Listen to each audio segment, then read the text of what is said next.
4ാം ക്ലാസ്സിലെ ഫിഖ്ഹിലെ 12ാമത്തെ പാഠം നോക്കൂ. പാഠം 12 അർക്കാനു സ്വലാത്ത് 4. നിസ്കാരത്തിൻ്റെ ഫർളുകൾ 14 അത് 5 പാഠങ്ങളിലായിട്ടാണ് നമുക്ക് പഠിക്കാനുള്ളത്. അതിൽ 4ാമത്തെ പാഠമാണിത്. കഴിഞ്ഞ 3 പാഠങ്ങളിലായി നിസ്കാരത്തിൻ്റെ 6 ഫർളുകൾ പഠിച്ചു. 1 നിയ്യത്ത് കരുതൽ, 2 നിയ്യത്തോടുകൂടി അല്ലാഹു അക്ബർ എന്ന് ചൊല്ലുക, 3 അൽ-ഖിയാം, 4 ഫാത്തിഹോദൽ, 5 റുക്കൂ ചെയ്യൽ, 6 ഏത്തിദാൽ. ഇനി നമുക്ക് 7ാമത്തെ ഫർള് പഠിക്കാം. 7 2 സുജൂദ് ചെയ്യൽ. നിസ്കാരത്തിൻ്റെ 7ാമത്തെ ഫർളാണ് 2 സുജൂദ് ചെയ്യൽ. 2 കാൽമുട്ടുകൾ, 2 മുൻകൈകളുടെ പള്ള, നെറ്റി, 2 കാൽവിരലുകളുടെ പള്ള എന്നിവ നിലത്തുവെക്കലാണ് സുജൂദ്. 2 കാൽമുട്ടുകൾ, 2 മുൻകൈകളുടെ പള്ള, മുൻകൈകളുടെ വെള്ളഭാഗം അതാണ് പള്ള, നെറ്റി, 2 കാൽവിരലുകളുടെ പള്ള, കാൽവിരലുകളുടെ ആ വെള്ളഭാഗം അടിഭാഗം എന്നിവ നിലത്ത് വെക്കലാണ് സുജൂദ്. ഓരോ റക്അത്തിലും 2 സുജൂദ് ചെയ്യണം. അതായത് ഒരു റക്അത്തിൽ ഇത്തിദാലിന് ശേഷം സുജൂദ് ചെയ്തു, സുജൂദിൽ ചൊല്ലാനുള്ള ദിക്ർ ചൊല്ലി സുബ്ഹാന റബ്ബിയൽ ആല വബിഹംദിഹി അത് 3 പ്രാവശ്യം ചൊല്ലി, അതിനുശേഷം ഇടയിലെ ഇരുത്തം അതിലെ ദിക്ർ ചൊല്ലുക, അതിനുശേഷം വീണ്ടും ഒരു സുജൂദ് കൂടി ചെയ്യണം. അപ്പോഴാണ് 2 സുജൂദാവുക. ആ സുജൂദിലും സുബ്ഹാന റബ്ബിയൽ ആല വബിഹംദിഹി എന്ന് 3 പ്രാവശ്യം ചൊല്ലണം. സുജൂദിലേക്കുള്ള കുനിയൽ മറ്റ് ആവശ്യത്തിനല്ലാതിരിക്കുക. സുജൂദിലേക്ക് കുനിയുമ്പോൾ അത് മറ്റ് ആവശ്യത്തിന് അല്ലാതിരിക്കുക. നെറ്റിയിൽ മറ ഇല്ലാതിരിക്കുക. നെറ്റിയിലേക്ക് ഇറക്കി തൊപ്പിയൊന്നും ഇടാതിരിക്കുക. തൊപ്പിയൊക്കെ കുറച്ച് കയറ്റി വെക്കുക. നെറ്റിയിൽ മറ ഇല്ലാതിരിക്കുക. തലയുടെ ഭാരം നിലത്തൂന്നുക. തലയേക്കാൾ ചന്തി ഉയരുക. 7 അവയവങ്ങളും ഒരേ സമയത്ത് നിലത്തുണ്ടായിരിക്കുക എന്നിവ നിർബന്ധമാണ്. തലയുടെ ഭാരം നിലത്തൂന്നുക.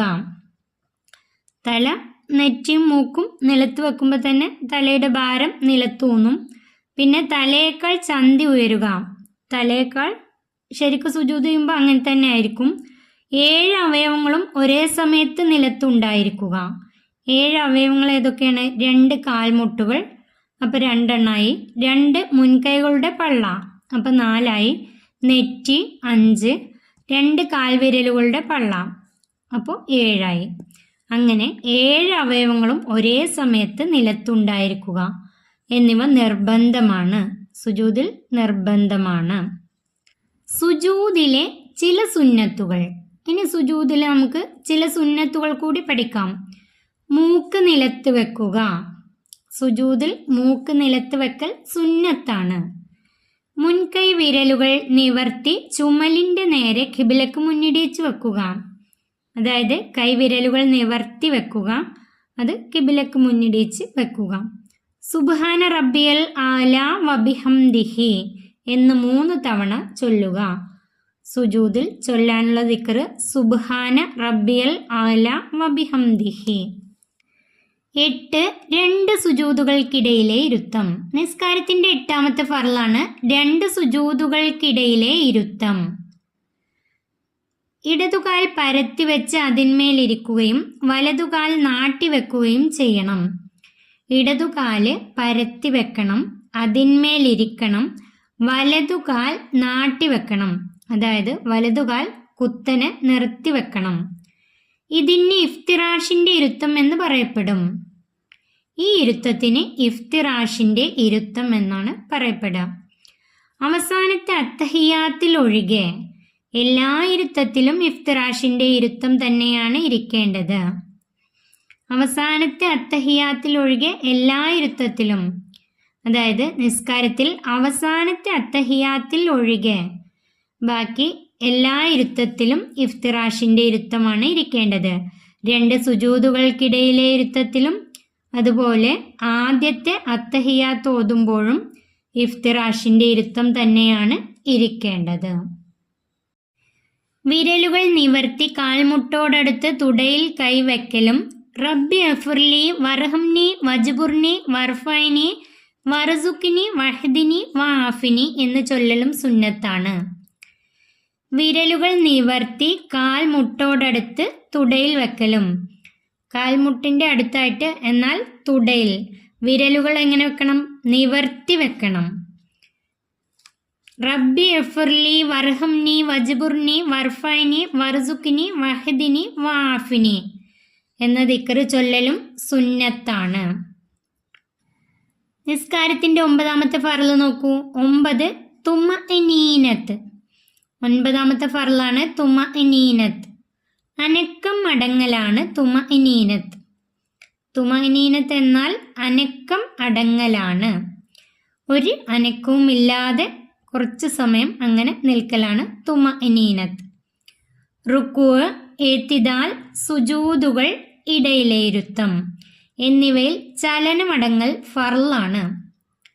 അതായത് റുക്കൂലും ഏത്തിദാൽ, സുജൂദുകൾ, ഇടയിലെ ഇരുത്തം എന്നിവയിൽ ചലനമടങ്ങൽ, എല്ലാ അനക്കവും അടങ്ങൽ ഫർളാണ്. നിസ്കാരത്തിൻ്റെ 9ാമത്തെ ഫർളാണ്.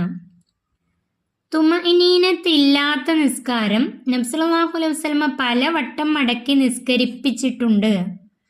അതായത് തുമഇനീനത്ത്, അനക്കം അടങ്ങൽ, അതില്ലാത്ത നിസ്കാരം കണ്ടാൽ നബി തങ്ങൾ പലവട്ടം അത് അവരെ കൊണ്ട് തന്നെ മടക്കി നിസ്കരിപ്പിച്ചിട്ടുണ്ട്.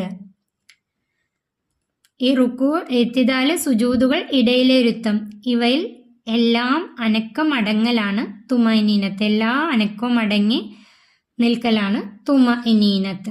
റുക്കൂലാണെങ്കിൽ ആ റുക്കൂലുള്ള ആ അവസ്ഥയിൽ അല്പനേരം അനക്കമടങ്ങി നിൽക്കണം. അതുപോലെ ഓരോന്നിലും. ഇനി നമുക്ക് ഈ പാഠത്തിൻ്റെ തദ്രീബാത്ത് നോക്കാം. പഠന പ്രവർത്തനങ്ങൾ. 1ാമത്തെ ഉത്തരം എഴുതാം. അതിൽ 1ാമത്തെ ഇഫ്തിറാഷിൻ്റെ ഇരുത്തം വേണ്ടത് എവിടെയെല്ലാം. ഇഫ്തിറാഷിൻ്റെ ഇരുത്തം വേണ്ടത് എവിടെയെല്ലാം. അതിൻ്റെ ഉത്തരം അവസാനത്തെ അത്തഹിയാത്തിൽ ഒഴികെ എല്ലാ ഇരുത്തത്തിലും ഇഫ്തിറാഷിൻ്റെ ഇരുത്തം തന്നെയാണ് വേണ്ടത്. അതിൻ്റെ ഉത്തരം അവസാനത്തെ അത്തഹിയാത്തിൽ ഒഴികെ എല്ലാ ഇരുത്തത്തിലും ഇഫ്തിറാഷിൻ്റെ ഇരുത്തം തന്നെയാണ് വേണ്ടത്. 2. ഇടയിലെ ഇരുത്തത്തിൽ കൈ എവിടെ എങ്ങനെ വെക്കണം. ഇടയിലെ ഇരുത്തത്തിൽ കൈ എവിടെ എങ്ങനെ വെക്കണം. അതിൻ്റെ ഉത്തരം വിരലുകൾ നിവർത്തി കാൽ മുട്ടോടടുത്ത് തുടയിൽ കൈവെക്കണം. വിരലുകൾ നിവർത്തി കാൽ മുട്ടോടടുത്ത് തുടയിൽ കൈവെക്കണം. 3. തുമഇനീനത്ത് വേണ്ടത് എവിടെയെല്ലാം. തുമഇനീനത്ത് വേണ്ടത് എവിടെയെല്ലാം. അതിൻ്റെ ഉത്തരം റുക്കൂ, ഇത്തിദാൽ, സുജൂദുകൾ, ഇടയിലെ ഇരുത്തം. റുക്കൂ, ഇത്തിദാൽ, സുജൂദുകൾ, ഇടയിലെ ഇരുത്തം. അടുത്ത ചോദ്യം ചെയ്ത് പരിശീലിക്കാം. ഇഫ്തിറാഷിൻ്റെ ഇരുത്തം. ഇഫ്തിറാഷിൻ്റെ ഇരുത്തം ചെയ്ത് പരിശീലിക്കുകയാണ് വേണ്ടത്. ഇടതുകാൽ പരത്തി വെച്ച് അതിന്മേലിരിക്കണം. വലതുകാൽ നാട്ടി വെക്കണം. അതാണ് ഇഫ്തിറാഷിൻ്റെ ഇരുത്തം. അത് ചെയ്ത് പരിശീലിക്കുക. അടുത്ത ചോദ്യം പൂർത്തിയാക്കാം. റബ്ബി എഫുർലി ഡേഷ് വാഫിനി. റബ്ബി എഫുർലി ഡേഷ് വാഫിനി. അതിൻ്റെ ഉത്തരം റബ്ബി എഫുർലി വർഹംനി വജ്ബുർനി വർഫൈനി വർസുക്കിനി വഹദിനി വാഫിനി. റബ്ബി എഫുർലി വർഹംനി വജ്ബുർനി വർഫൈനി വർസുക്കിനി വഹദിനി വാഫിനി. ഇനി അടുത്ത ചോദ്യം തൊട്ട് കാണിക്കാം. സുജൂദിൽ നിലത്ത് വെക്കേണ്ട അവയവങ്ങൾ. അത് തൊട്ട് കാണിക്കാണ് വേണ്ടത്. അതിൻ്റെ ഉത്തരം 2 കാൽമുട്ടുകൾ, 2 മുൻകൈകളുടെ പള്ള, നെറ്റി, 2 കാൽവിരലുകളുടെ പള്ള. ഈ 7 അവയവങ്ങൾ സുജൂദിൽ നിലത്ത് വെക്കൽ നിർബന്ധമാണ്. ഇനി മൂക്ക്, അതും കൂടെ എഴുതണം. അത് സുജൂദിൽ നിലത്ത് വെക്കൽ സുന്നത്താണ്. ഇതിൻ്റെ കൂടെ മൂക്ക് എന്നും കൂടെ ഉണ്ട്. അതായത് സുജൂദിൽ നിലത്ത് വെക്കേണ്ട അവയവങ്ങൾ എന്നാണ് ചോദ്യം. അപ്പോൾ നിർബന്ധമായ അവയവങ്ങളും എഴുതണം, സുന്നത്തായതും എഴുതണം. 2 കാൽമുട്ടുകൾ, 2 മുൻകൈകളുടെ പള്ള, നെറ്റി, 2 കാൽവിരലുകളുടെ പള്ള, മൂക്ക്. അതാണ് സുജൂദിൽ നിലത്ത് വെക്കേണ്ട അവയവങ്ങൾ. ഈ പാഠം ഇവിടെ അവസാനിക്കുന്നു. 4ാം ക്ലാസ്സിലെ പ്രിയപ്പെട്ട കുട്ടികൾക്ക് വീഡിയോ ഉപകാരപ്പെട്ടാൽ ചാനൽ സബ്സ്ക്രൈബ് ചെയ്യാനും വീഡിയോക്ക് ലൈക്ക് ചെയ്യാനും മറക്കല്ലേ.